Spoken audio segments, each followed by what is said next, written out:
கர்த்தருடைய பரிசுத்த நாமத்துக்கு ஸ்தோத்திரம். இந்த நாளிலும் அப்போஸ்தலர் 12ஆம்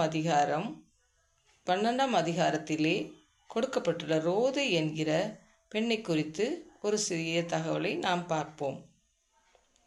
ஏரோது பேதுருவை சிறைச்சாலையிலே வைத்திருந்தார். அப்போ என்ன பண்ணாங்கன்னா, சபை மக்கள் எல்லாரும் கர்த்தரை நோக்கி ரொம்ப ஊக்கமாக அவருக்காக ஜெபிச்சாங்க. ஏரோது அவரை விடுதலை பண்ணணும்னு நினச்ச முந்தின நாள் இரவே தேவதூதனுக்கு கர்த்தர் கட்டளையிட்டு அவரை விடுதலை பண்ணும்படி தேவதூதனை அனுப்பினார். தேவதூதன் சிறைச்சாலைக்கு போய் பேதுருவை விடுதலை பண்ணான். பேதுரு சிறைச்சாலையை விட்டு வெளியில் வந்தோடனே மார்க்கு என்னும் பேர் கொண்ட யோவானுடைய தாயாகிய மரியாள் வீட்டுக்கு போகிறதுக்கு முடிவு பண்ணுறார். அவர் அவங்க வீட்டுக்கு வெளியே போய் நின்று கதவை தட்டினார். அந்த வீட்டுக்குள்ளே அநேக ஜனங்கள் கூடி ஜெபித்து கொண்டிருந்தாங்க. அந்த நேரத்தில் ரோதை என்கிற பெண் மட்டும் அவருடைய சத்தத்தை உணர்ந்து கதவு கிட்ட போய் அவருடைய சத்தம்தான் உணர்ந்துறாங்க.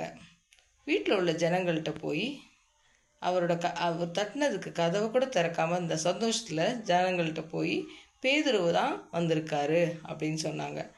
வீட்டில் உள்ள ஜனங்கள்லாம் நீ பெதட்டுகிற அப்படின்னாங்க. ஆனால் ரோதை அதை சட்டும் பொருட்படுத்தாமல் அவங்க சொன்னதில் உறுதியாக இருந்தாங்க. இதுலேருந்து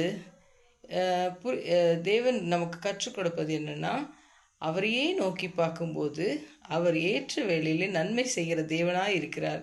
பேதுருவுக்கு ஏற்ற வேளையிலே விடுதலை கொடுத்த தேவன் நம்முடைய நஷ்டங்களிலும் இருந்து நம்மை விடுவிக்க வல்லவராய் இருக்கிறார்.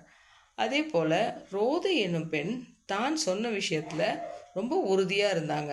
அதை போல தான் நாமும் நம்முடைய தேவன் நம்முடைய எல்லா காரியங்களிலும் அவருடைய சத்தத்துக்கு கீழ்ப்படியும் போது எல்லாவற்றையும் நமக்கு நன்மையும் செம்மையுமாய் முடிக்க வல்லவராய் இருக்கிறார் என்று நாம் விசுவாசத்தோடு அவருடைய சத்தத்துக்கு கீழ்ப்படிந்து அவருடைய சித்தத்தின்படி நடக்க தேவன் தாமே நமக்கு கிருபை செய்வாராக.